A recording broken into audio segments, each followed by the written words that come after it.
Tata Pulse Airlines ge Swagata. This is Captain Divya speaking. And joining me is my co-host Suhas to ensure a smooth flight through today's session. And our itinerary today takes us to the entrepreneurial skies with stops at exit strategy, unit economics, and funding strategy. We are taking off at 11:15 a.m. and hopefully landing at 12:30 p.m. Keep your minds completely open because this flight is going to be as smooth as a Mysore Park. Well, unless, of course, your startup is having a negative cash flow. Fasten your seatbelts, passenger, and give a big round of applause.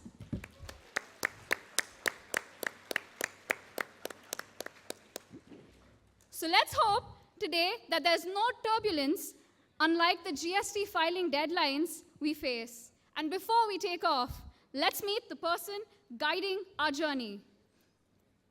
It's my absolute pleasure to welcome CA Chinmaya AM, the session chairman for today's proceedings. CA Chinmaya AM brings with him a wealth of knowledge and experience, and we are excited to hear his insights during the session. A warm round of applause to CA Chinmaya AM.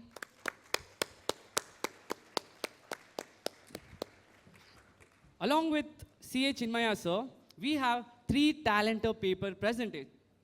Manasija, Arjun, and Ayush. These three young professionals have worked diligently on their paper and are here to share their valuable perspectives with us. Let's extend a huge warm of welcome to Manasija, Arjun, and Ayush.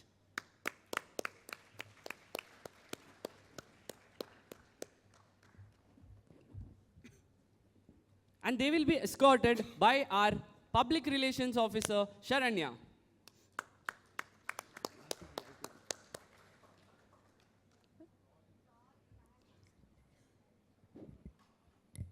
As a token of our appreciation for their presence and contributions, our esteemed chairman and vice chairperson of Sikasa Bengaluru will be presenting the guests with life plans as a beautiful symbol of growth and nurturing, just as we hope that the knowledge shared today will inspire the growth in each one of all of us.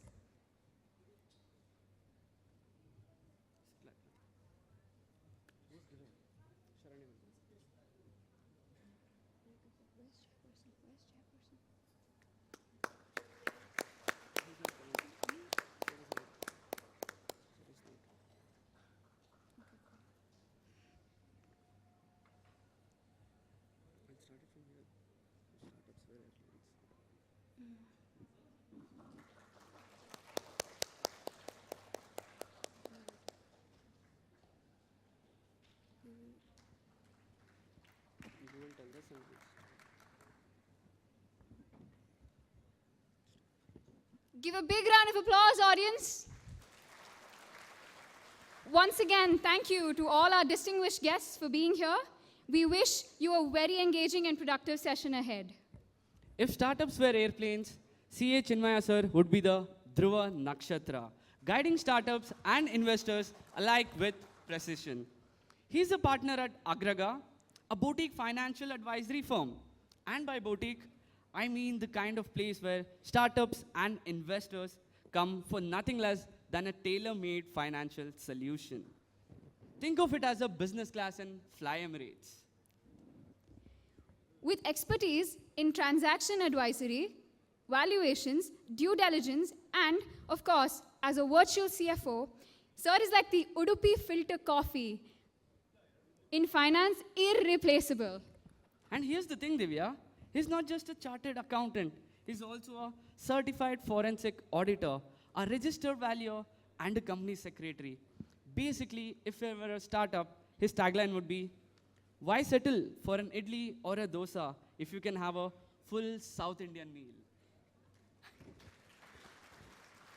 Oh, and he's no stranger to sharing his wisdom.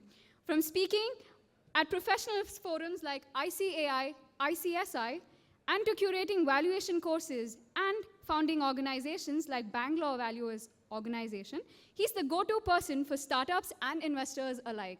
Let's give it up for the man who turns financial chaos into strategies, startups into success stories, Please join us in welcoming our session chairman, CA Chinmaya sir.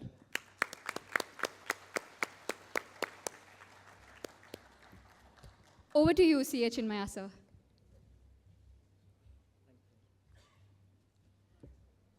Thank you, both of you, for the wonderful introduction and very cinematographic introduction. So, I think last 1 or 2 weeks it's been very, very busy movies, right? The Pushpa 2, and yesterday I was just following UI. So, I think we have a very strong competition. If you all have watched these movies and come here, now we need to see that we need to better it. We need to different it, because anything will be boring after when you are in that era of new gen movies. Anyway, thank you very much for a very, very nice introduction for me. And I just heard that we just had one session prior to this about new age India, how do we build India, nation building in the new age entrepreneurs and all. And now it's a very good platform for us to discuss about startups. It's actually a very, very interesting phase, not only for all of our generation. I put myself also into your generation, and for all of our generation who's there in India after 2010, who have been started doing something in India as a professional capacity after 2010. It's been really a wonderful opportunity, because gone are the days earlier. I was hearing recently something about how Kiran Majumdar Shah started her Biocon, how Infosys started their company by, they had to wait for 6 months to write to RBI and import one laptop for them to start Infosys. They had to wait for 6 months. And how much older, how in the British Raj and all, people struggled to start something. So imagine that, and now today you imagine the kind of ease and everything is there, and the opportunity is there, and more than all of that, a lot of money is there. Like, money was a complete scarce in all the times, right? There was no point where anybody could have given anything. Only exchange could be possible. Bank will take your property documents and give loan. Or they'll take your two-wheeler, four-wheeler, and then give loan or whatever. Only that can happen. Nobody can give money. Just like that, which can happen in startups. You dilute 10% and you get a few crores of rupees. So that was never possible in any point in time in the past. And now, being professionals, it's a very great responsibility for us to see that we are putting the oil to this ecosystem and ensuring that it is growing. So I have been with these three people from the last 3-4 days, and really it's a wonderful experience to see how how sharp is their thinking and how knowledgeable. I didn't really had anything to add their slides. Whatever you see in 2-3 things, it was my responsibility to make their presentation better. But there was not even single point I had to add in that. It's all,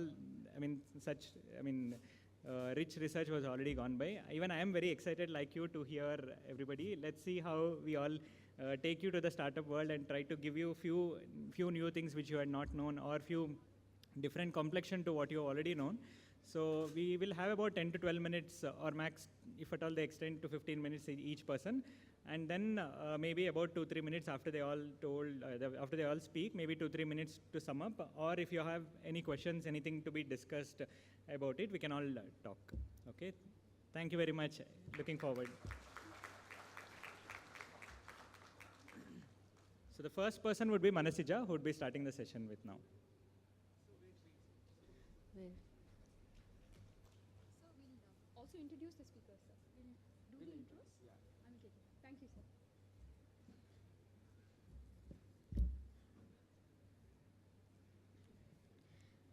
Thank you, sir, for setting the course for today's session.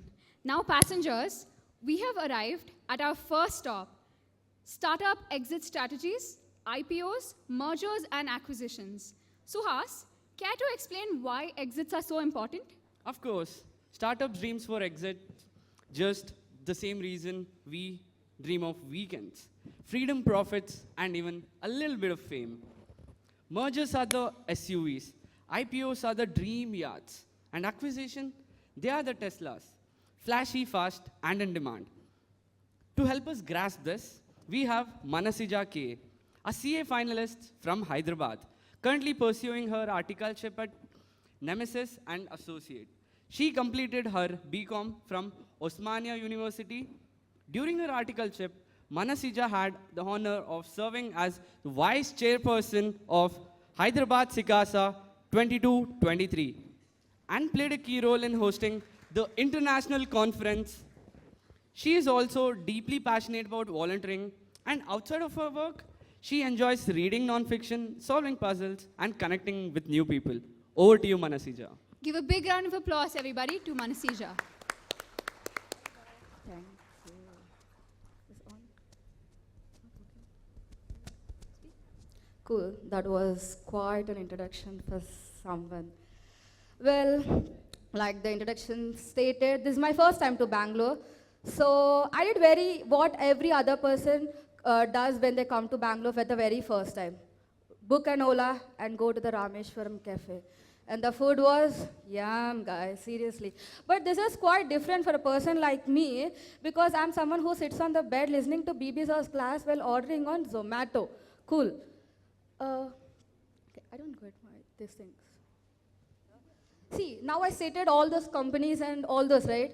But why am I doing all those? Because all of them have one thing common among them. That is, all of them have started as startups. But what is not so common among all them is only the Rameshwaram Cafe is yet a startup and all the others have exited the startup phase. Well, myself, Manasija, I'm here from the city of Pearls, aka Hyderabad, to present on the topic Startup Exit Strategies, IPOs, Mergers and Acquisitions. Well, before you divulge into the session, I would like to ask a question because it's taking time. How many of you are aspiring entrepreneurs? Or how many of you are already owning some startups, companies maybe? Cool. I hope the number increases by the end of the session because we would be grateful. The session is meant for that. So, what is a startup? Anyone has an idea? Quite a buffer for the first session. Cool. The Swiggy startup, and of course Ola, what I use for transportation, and BB virtual class, which I use listen for my CA finalists. So all of them have the common thing, startup.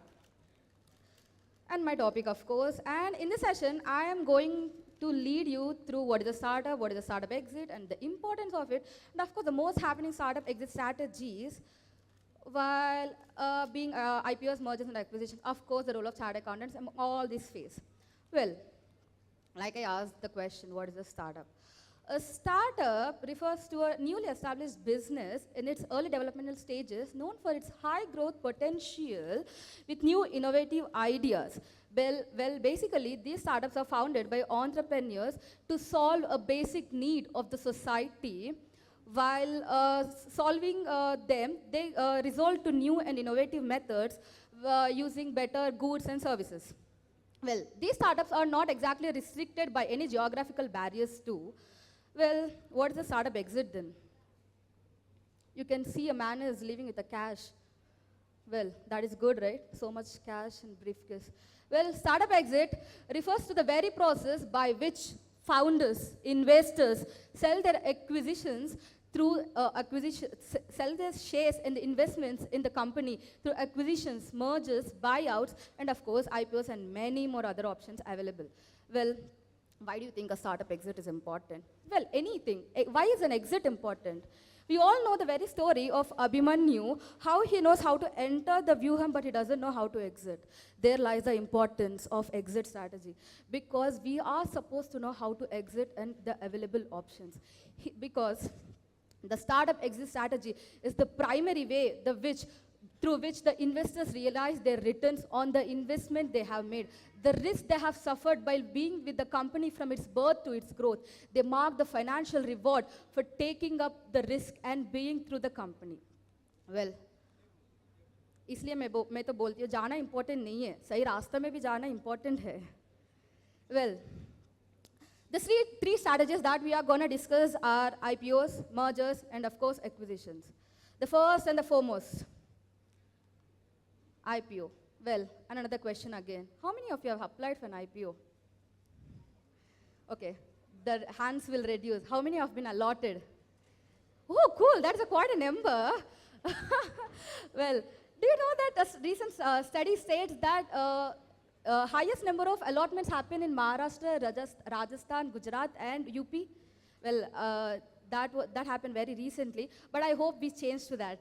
Even Bangalore and Telangana and other southern states have better allotments. Well, these are the buzzing companies about IPO recently: Zomato, Swiggy, Delivery, Nykaa, and many more we know, which we have applied. What does an IPO refer to? An IPO is a very significant phase in the life cycle of a startup. It refers to the very process by which a private limited company sells its shares to the public and be listed as a public limited company. The primary goal of a startup, of an IPO, is to raise capital and use the funds to go for an expansion, research funds, or paying off debts. Well, IPO is a game, we all know it.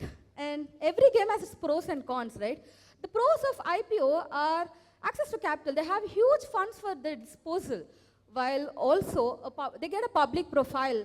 A company known to 4 people is now known to millions of people. And now, of course, the liquidity to shareholders. The shareholders can now openly sell their shares in the open market. And of course, ESOPs. The company uses ESOPs to attract their employees and retain their employees. And the cons, man, nothing is exempted.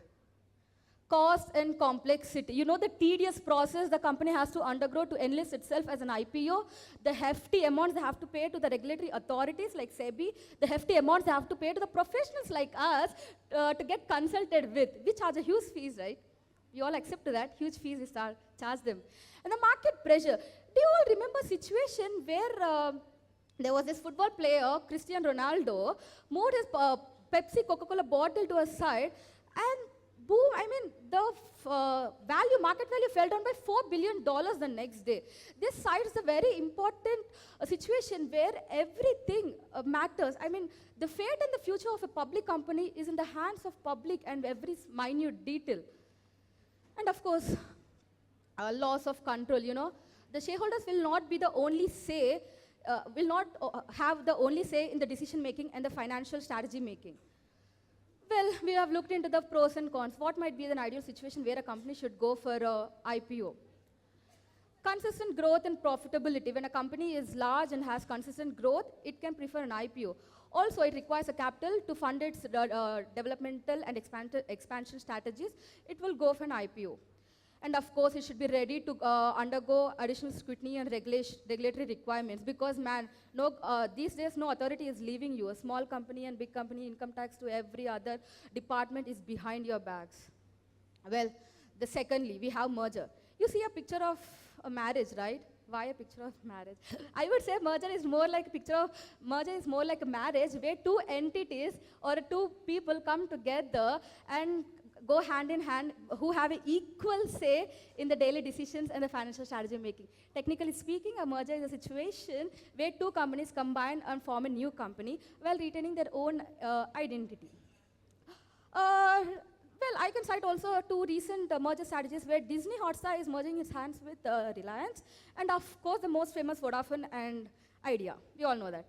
Well, looking at advantages and disadvantages, the advantages go with strategic growth. The 2 companies would be having technological support, the stronger customer base that they would be having. So improved financial position. One company is better in financial position and the other company is better in intellectual properties. Both of them combined together, it's a boom strategy to enter into the market. And of course, shared risk and cultural synergy. Well, disadvantages stand with integration complexity. Do you think 2 non-compatible people coming together, the relationship would last? I don't think so. The same goes with the companies. 2 companies standing together with different mindsets, different values, everything would not last long together. And employee uncertainties. There is one position, 2 people are fighting for it. One has to be left. So it leads to employee dissatisfaction, of course. And valuation challenges. When one company is bigger and the other company is not so big, the valuation can be quite tricky because they are happening a merger. It's with an equal share, 50-50, right? Well, let's look at optimal circumstances when a company should go for a merger. Well, when a company is seeking growth and market share, and also requires a company's support when it's in financial need. It can go for a merger, and of course the market is moving forward towards consolidation, and two companies would like to come forward while beating the competition by becoming one. The third, the last but not the least, acquisition. Even the merger and acquisition go hand in hand. There's quite a difference. Can you say what? The acquisition doesn't have the equal say. You know, one dominates the other, like many relationships. Well, I would say an acquisition is a situation where one company buys another company, typically in exchange for cash, stock, or both. Well, the acquired company is usually dissolved. Sometimes its brand may be retained or it may be dissolved too. It depends on the acquisition goals that they have been decided for. Well, of course, acquisition is also not an exemption from upsides and downsides. It has its own things. Well, upsides, it has a quick exit, you know. I just want to leave this situation smooth and soft. I don't want all the typical formalities of going through SEBI and all these things. I would choose an acquisition. I want a financial reward, quick money. I want quick cash. I don't want the huge hectic process, less public scrutiny. You know, I don't need to put my financials in the public domain like they do in IPO. I would go for an acquisition, yes. But again, what do you say? Downsides, the cons for an acquisition too. Loss of control. I can't say. I don't have the 100% say like I used to have earlier. I have to depend on someone else. Someone else will take the decision of my startup, of my company. The cultural fit, the regulatory approval, and of course valuation discrepancies. If I am a startup founder, no one can see my baby like I look at it. The perspective eyes change. They can't look at its worth, what I see in it. Well, the best scenarios to go for an acquisition is I'm not ready for an IPO. You know, I have all the technology and everything, but I don't want to go for an IPO. I'll go for an acquisition. I want immediate liquidity. I'll go for an acquisition. Well, I want to exit sooner. I don't want to wait for the right opportunity, you know, when public feel that my company is better and all. I would go for an acquisition because I want to exit now. I want cash immediately. Well, we have looked at all the three. Now, the role of chartered accountant. Man, I mean, we are in this profession, noble profession. I would say we are the charioteers of the happening nation, this India. Apart from exit strategies or not, we have evolved ourselves into something more than being just persons who tick the accounts, who prepare the accounts, and who just audit the accounts. You're not anymore that. We have expanded ourselves. We are exploring all the available options in the market. And yes, we are like the Krishna of the Mahabharata. We are changing this society, this nation to the better future. Well, while looking at that, the role of chartered accountants in a startup exit strategies. Well, like I say, you know, they said it is in a blood. I would say it is in a profession. It is in very noble profession that we expertise in crucially navigating the complex financial, legal, and regulatory compliance and aspects of any process. And exit process is no such exception to what we know and to what we can do. Well, in exit strategy, a chartered accountant helps in performing financial due diligence, providing negational support, helping them in better company valuation, and of course, regulatory compliance. Well, conclude. Well, at the last of my session, startup exit strategy, it's a dream come true for every founder, every parent of their baby. And hence, it is of utmost importance where it requires very careful planning and execution. And we need to trade very carefully because, man, if it is not the door for you, you are doomed. And we know many such companies who have faced that. Paytm? Yes? We have seen, right? How it has been doomed for 2,000 to 400, 300 now. See, you have to choose a very proper strategy and a proper time. Startup founders shall seek expertise guidance from legal, financial, and strategic advice. Last but not the least, the exit strategy is gonna happen someday. Don't bother on it. Bother on building your company. As long as it is strong, it is like a honey. It'll attract the bees. You just stay there, guys, building your company. Well, Thank you, Sikasa Bengaluru, for giving me this amazing opportunity to stand on this beautiful dais for presenting myself.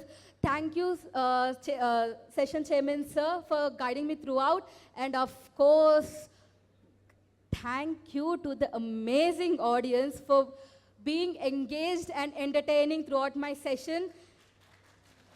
Best wishes to my co-paper presenters. I would end this session. Thank you all.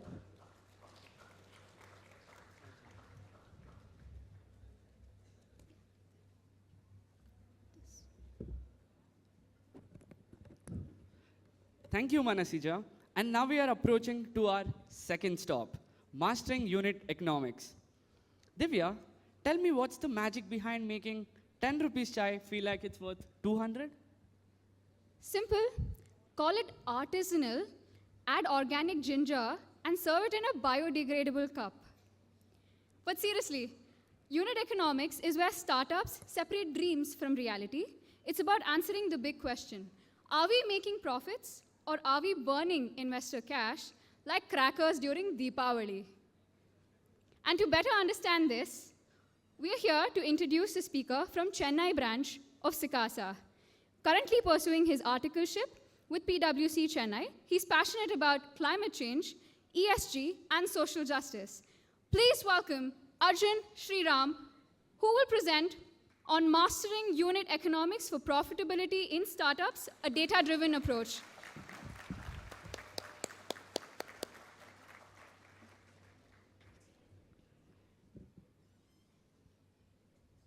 Over to you, Arjun. All the best.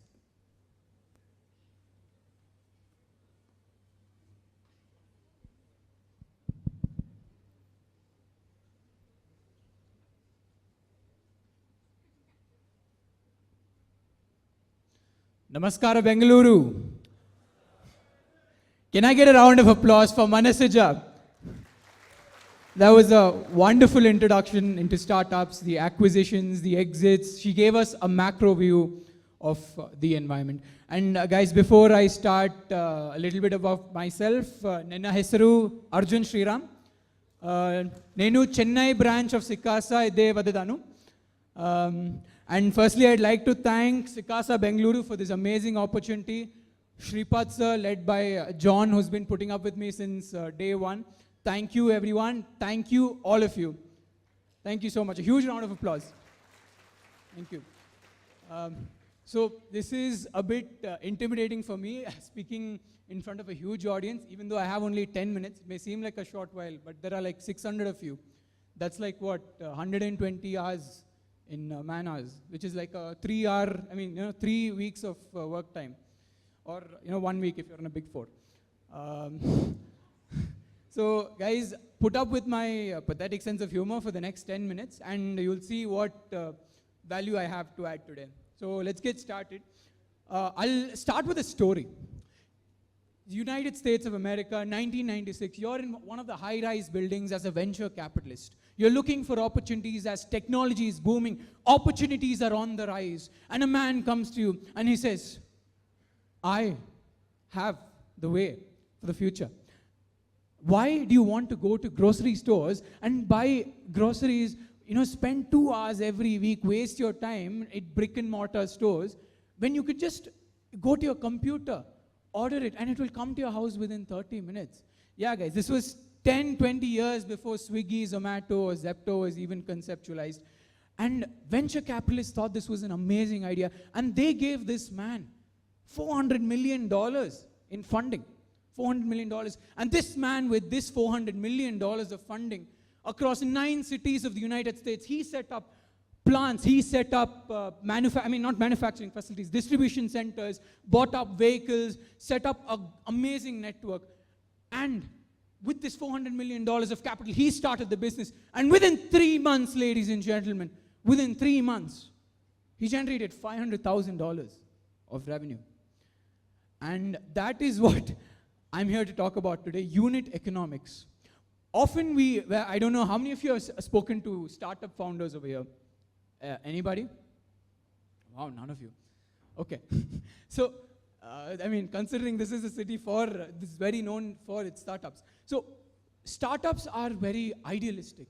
They are run by romantics. They have no, many startups, when they start up initially, they have no heed for their profitability. They always think growth, growth, growth. And that, ladies and gentlemen, is what happened here. What I was talking about today was Webvan, which was launched in 1996 in the United States as a new mode of, as an alternate for grocery delivery. What ended up happening was a lot of funding was poured into them. They even went into listing and they were valued at more than $1 billion.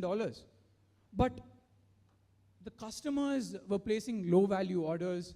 They didn't have a proper network for distribution. They had trucks to distribute, but not many people were ordering, so they couldn't recover that fixed cost. And finally, what ended up happening is after 5 years, they went bust.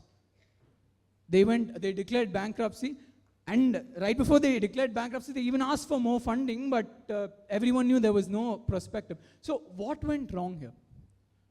If anyone wants to, I'll go ahead. Sorry? Okay. So I'll talk to you a little bit about unit economics, right? So in unit economics, as opposed to a macro view of economics, we are more concerned with what is the profitability of, say, one unit of our commodity or with one of our customers.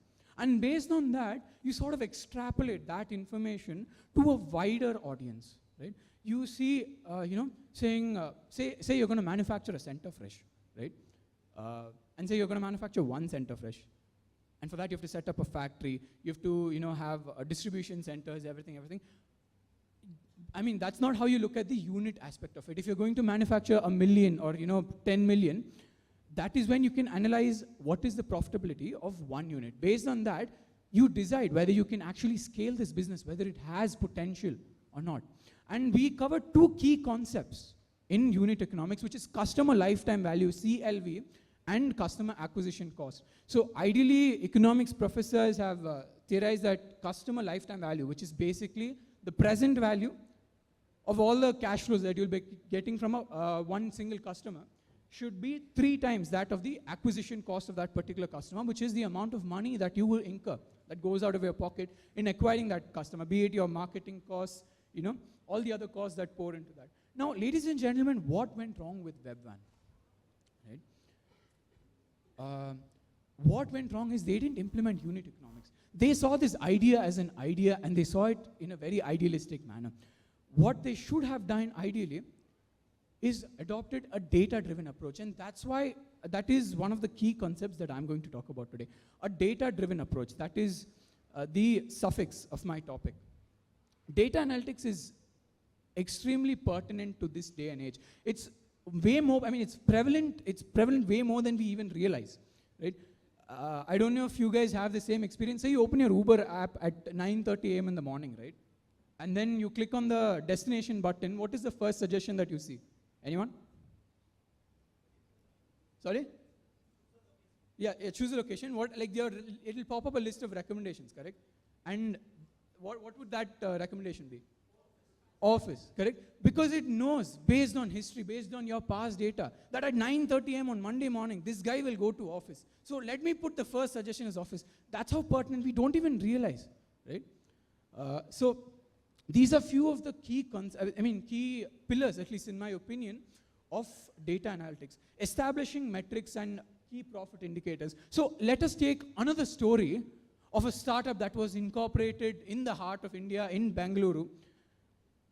I think you guys would be able to guess the startup by the end, so I'm not saying it for now. So what they did was they are in the same nature of business, that is delivering groceries, delivering food. They established key metrics and KPIs. For each customer, they know the statistic. This person has ordered this many times per year. This is the revenue that they have ordered, and these are the most likely items they're going to order.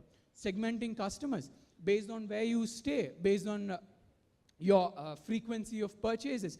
They have segments of customers. Pricing optimization. They have, if you order a lot, if you order more than 500, they'll give you a 10% discount. They price it in such a way that it makes you that it makes the product irresistible to you. Cost optimization, they partnered with Google Maps, and they ensured least hassle for their fleet to get all across Bangalore, or all across India rather. and deliver groceries in time. Experimentation and iteration, I think you guys know every 3 months they come up with some sort of new thing which always ends up in the news, that puts them in the soup. Predictive analytics, like I said, say you open an app, right? Say you open Zepto, Blinkit or something like that. It will show you a few items to buy, right? Now what will that items generally be? Will it be like something completely random? Based on previous orders. So like that, say if I open if I open the home page, it won't be vegetables or fruits. It will be D-Boss posters and Taylor Swift CDs and everything for me. So are you guys able to take any guess on what the company is? Sorry? Swiggy. Yeah, it is Swiggy Instamart that I was talking about. So since that incorporation, they've been taken a data-driven approach into their operations, and that is why this is important. I'll tell you why. So when you take a data-driven approach, when you consider the unit economics aspect of it, you're taking informed decisions, right? You know that if this product is not selling well, I don't think that I can sell it to a wider base of customers. So you will know that it's not scalable. It won't be scalable. And investor confidence, the more of a data-driven approach that you use, the more confident you are with your numbers, your investors will be more confident in you. And operational efficiency. So if if you're key with your numbers, your operations will also run smoothly. So moving on, guys. So this is what I was talking about, the 6 points: establishing key metrics and KPIs, segmenting customers, pricing optimization, cost optimization, experimentation, and predictive analytics. So just a quick breeze through all of this. So your key metrics as a business, any given business would be your conversion rates, your average revenue per user, your churn rates, which is how often do they quit your product or service, your cost per acquisition, and your gross margins. So if you're up to date with all of these numbers, then there's no stopping you. This is quintessential for you to run a business. Customer segmentation and pricing optimization. So even if you guys, of course, many of you would be working in audit firms, have you seen there are different classes of clients? They treat a small client differently and they treat a larger client differently. That is what segmentation is all about. Based on every customer, you assess their capability. You assess how much value can this person provide me at the end of the day? Can he provide me with references? How much cash flow, does this guy have growth prospects? So based on that, you will segment your customers and you will optimize the price that you charge to them. And of course, cost optimization. So cost optimization is lowering your own costs for, of course, a cost reduction. So these are the few ways in which we'll reduce our costs. Automating processes, supply negotiation to keep our costs low, targeted advertising. So if I'm just going to put a billboard in the middle of nowhere advertising my product, that is going to serve of no use, right? As opposed to digital marketing, where I know the niche of customers that are going to actually engage with my product and buy my particular product. And of course, experimentation. If you look at any given startup, based on the data knowledge that they have of their own company, every month they'll be launching something or the other, some or the other new feature. Like, I don't know if you guys know about Swiggy's new Bolt feature and Rapido's new feature where you can negotiate the price in the app itself before you set the ride. So that sort of continuous experimentation and innovation is what will keep you thriving and surviving in the market. And finally, predictive analytics. So, like I mentioned, predictive analytics is extremely important and it's very, very pertinent to this day and age. You forecast your customers' behavior, you understand who they are, and only once you do that, you can truly understand what does the customer want from me, based on his past history with me, based on his other actions. What is it that he has in store for me? Yeah? So based on that, you assess their profitability, which you can understand your own business better. So these are just a couple case studies, guys. We'll get back to them later on. So I think for today, that should be it from me. Thank you.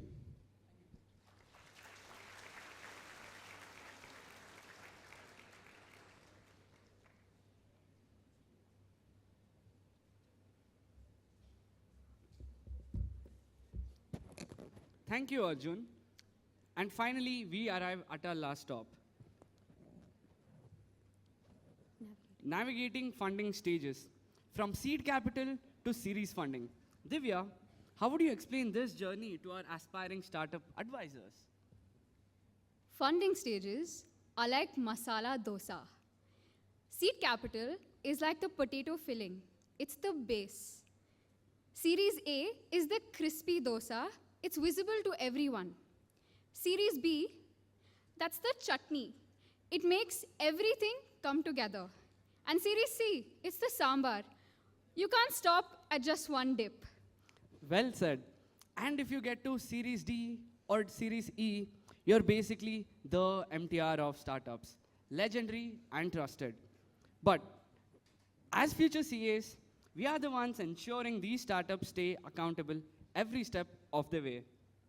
And to give more insight on this, we have Ayush Lakotia from Bangalore branch of Sikasa. He's a CA finalist and CFA student currently undergoing industrial training at 314 Capital after experience in statutory audit at BDO. Outside of work, he invests in financial market, practice calisthenics, and plays football. Over to you, Ayush.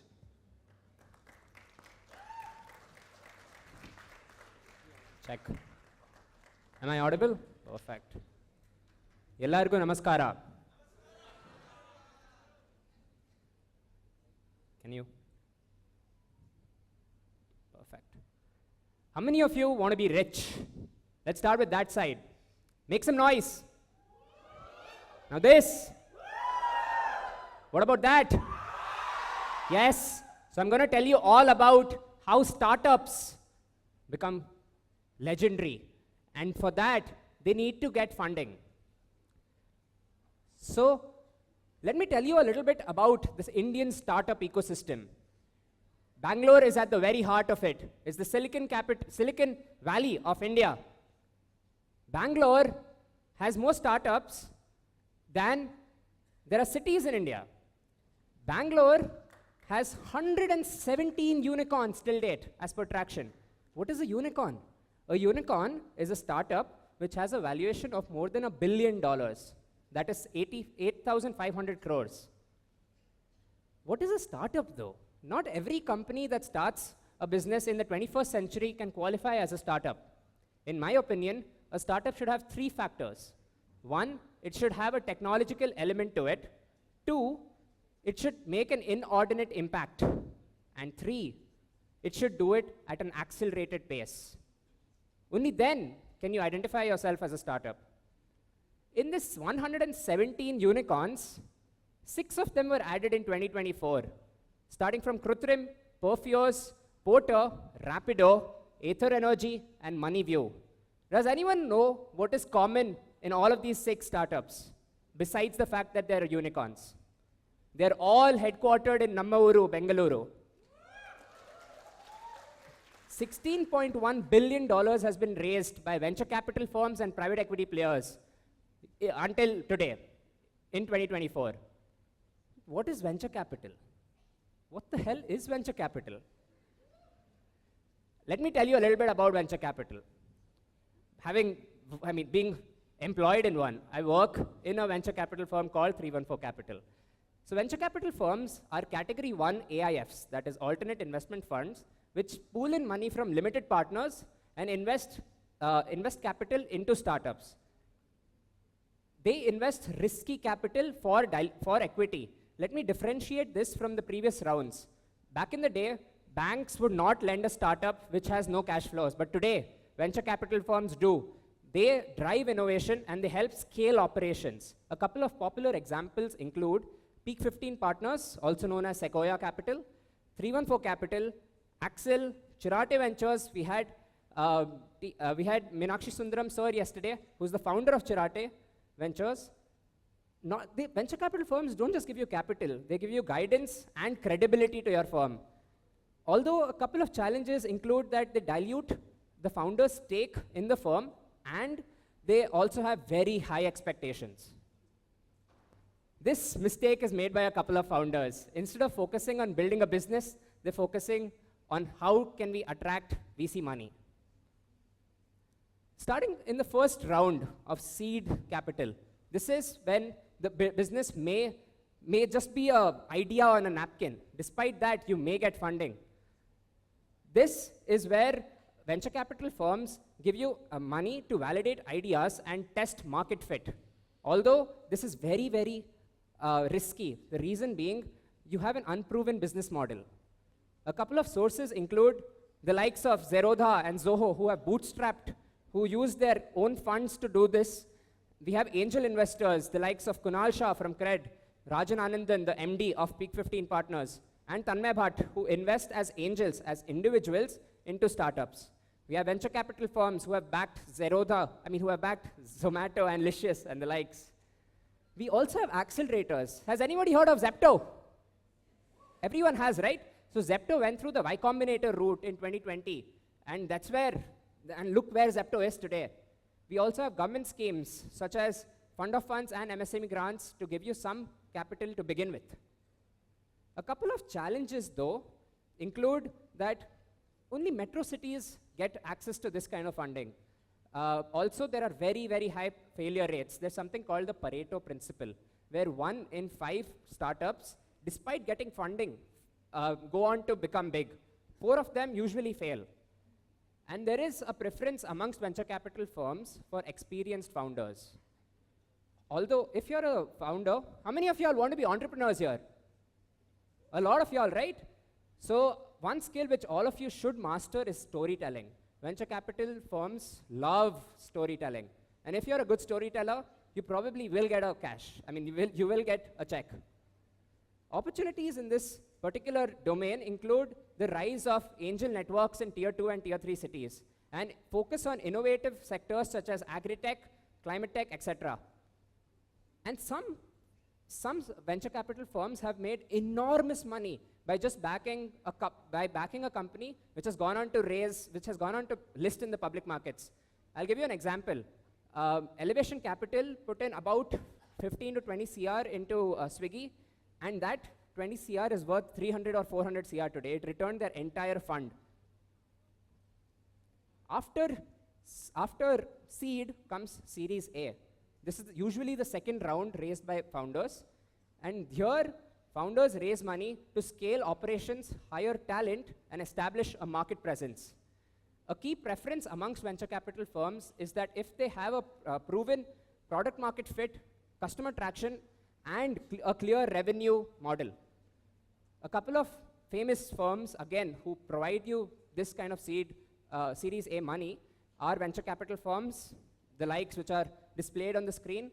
We have corporate ventures, such as Reliance Ventures, Tata Opportunities Fund, etc. And these corporate ventures are also very patient capital, because venture capital firms usually tend to ask for an exit in about a decade, 5 to 8 years. But corporate ventures, they are there with you for the long run. We have global investors such as SoftBank, Lightspeed, Tiger Global, etc. Let's move on to the challenges and opportunities in Series A and what founders face while raising Series A. In Series A, there is a lot of saturation and competition in the markets, and due diligence lapses can make a deal fall out.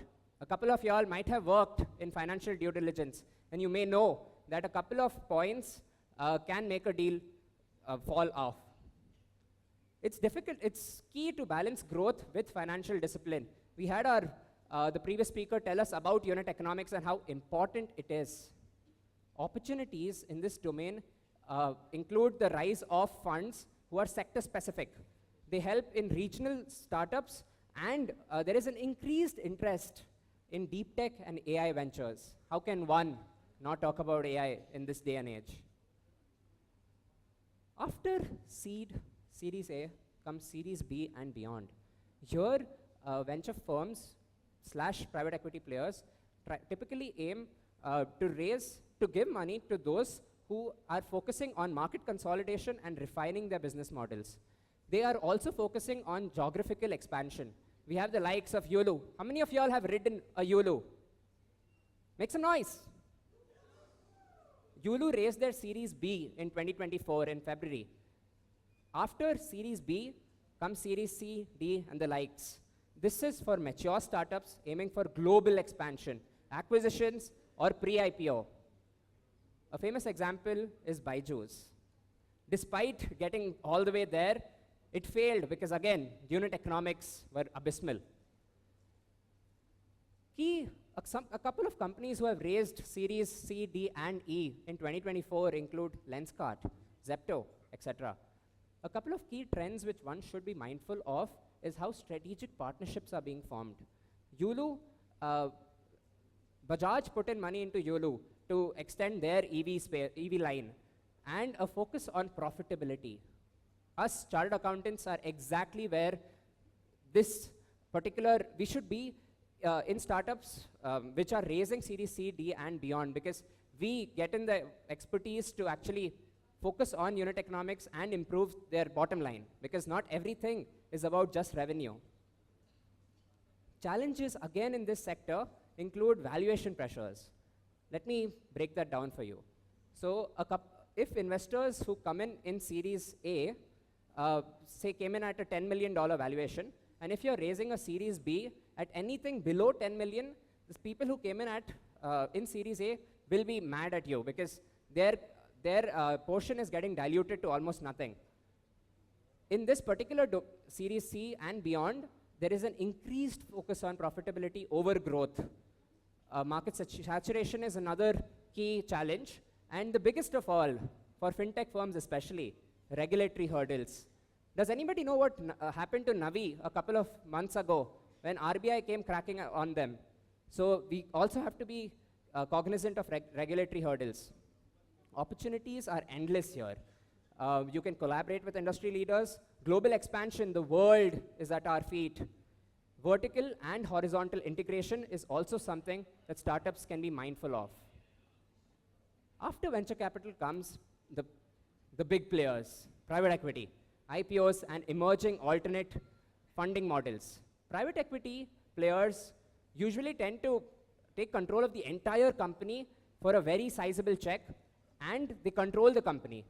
Popular examples are Manipal Hospitals, again, based out of Bangalore, being acquired by Temasek. This gave a huge exit to its founder, Ranjan Pai. IPOs, my co-participant has also covered IPOs and how it provides liquidity and credibility through public listing. The likes of Zomato and Nykaa come to your mind. Venture debt, this is something which I would like for all of you to pay a little bit attention to. This is a very interesting concept where venture debt firms give you debt for usually a coupon rate of 14%, and they come with no conditions attached, just unlike the way banks do it. Popular examples are Altiria Capital. They take in share warrants along with the debt which they give you. Crowdfunding and revenue-based financing is also on the rise. Oh, there's no audio. Paisa hi paisa hoga once founders get in their first check. A couple of regulatory and economic considerations which one should be mindful of include the ease of doing business in India has risen from the 142nd position in 2014 to the 63rd position. We have FEMA regulations to be mindful of, and the abolition of angel tax in the previous budget. Economic slowdown such as the funding winter which is going on across the world is also something that a startup founder should be mindful of. Start your own business, they said. It'll be fun, they said. Not so fun. The journey from idea to IPO is not just about funding. It's about building a vision, executing relentlessly, and having the right partners who believe in your potential. May all of us find the right partners, both in our professional as well as our personal life. Thank you so much. Jai Hind.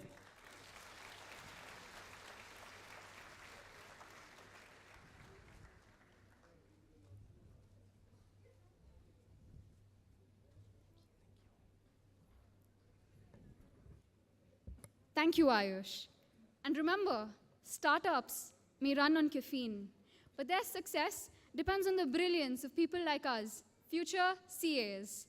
Let's give a big round of applause to all our speakers today.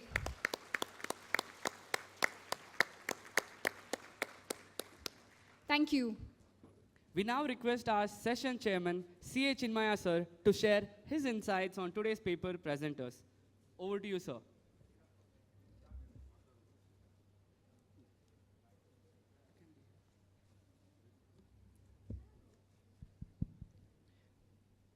Sure. So, how are you guys feeling? Too much confused? Not having anything to say? Or at a time felt a lot of, too many things came your way, so there is nothing much to think. Or you're hungry. So, whenever I attend any Sikasa event, you always make me feel old. So, when I used to be like you, just before passing the exam or in the final year of articleship and all, if anybody, in those generation, if anybody asked this question, like I think a couple of them asked, how many of you want to start up? How many of you want to start anything or start afresh? I think not even one person would have lifted the hands. And that was the scenario at that time. Even I did not even dream of, it did not even occur to me that, okay, apart from taking a practice or joining an industry, can I start something on my own? It would not have occurred to me.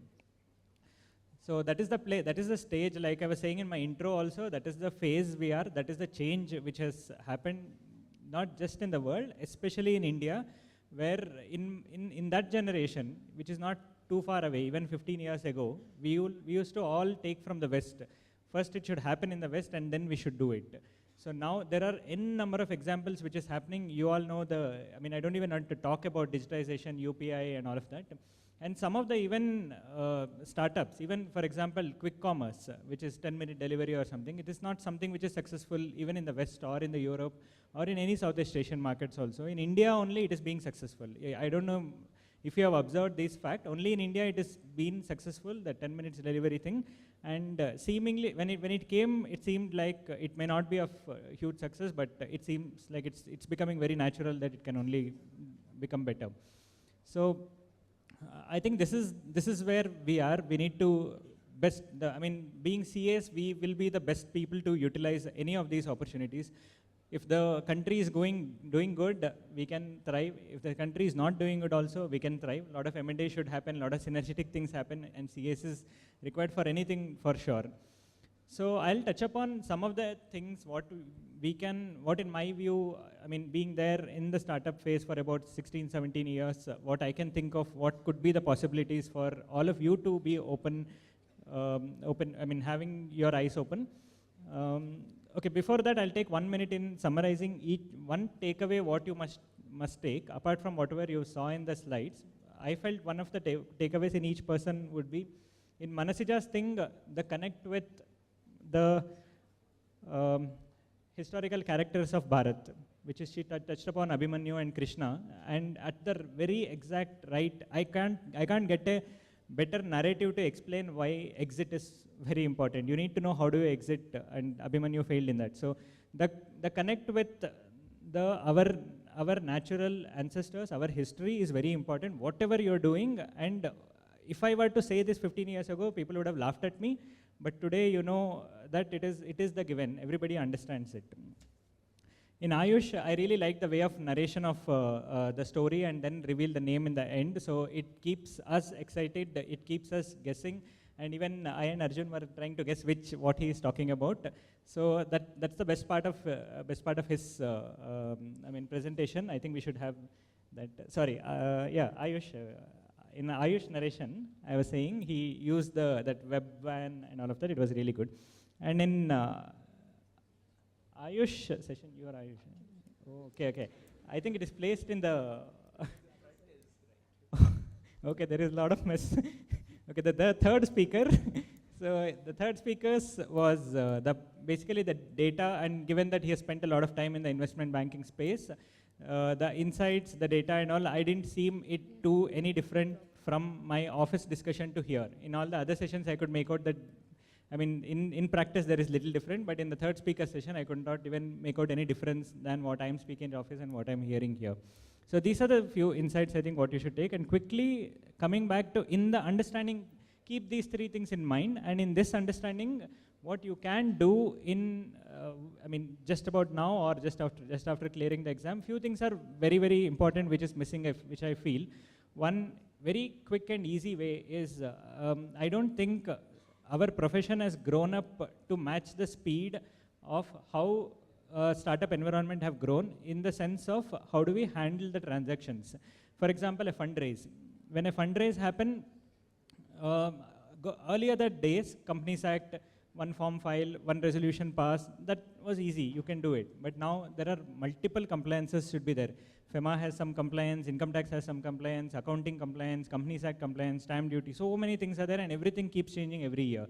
And the entire process of handling the fundraise itself, there are only few firms, if, let's say I don't know about the other places, in Bangalore I can vouch for it, there are only few firms which can handle these fundraise activities in a flawless manner. Everybody will be trying to here and there little test and try, but there are only few places where you can get the flawless practice. So the second area is accounting.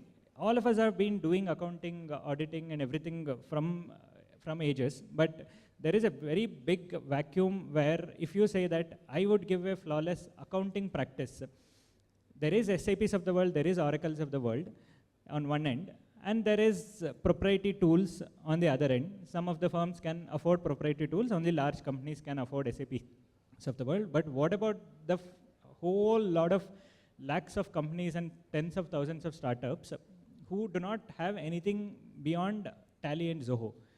So there are hundreds of opportunities what you can do, little beyond Tally, with Zoho, build API. So in that space, there is real vacuum. And anybody solving it, it will be, I mean, every startup would be behind you to get that in their kitty. So this is something I think which is very much in need, which you should be thinking about, which is on the areas of digital world. And other than this, some things like valuation and market assessment, which is CAs are the people who can best do this. We know the context of law, we know the context of numbers. We should be the people who will be able to best do in this space. So the huge opportunity is there in valuation space. And apart from these, all of these things, two very quick things are there. You can even join a startup or you can start on your own, apart from practice. So I think this is my little bit of learning also from what I heard from others, and this is what I feel the huge amount of opportunity which lies for us.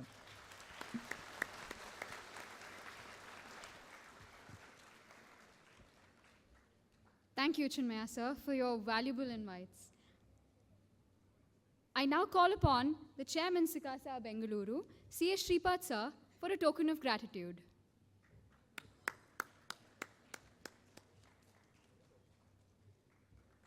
Big round of applause, everybody.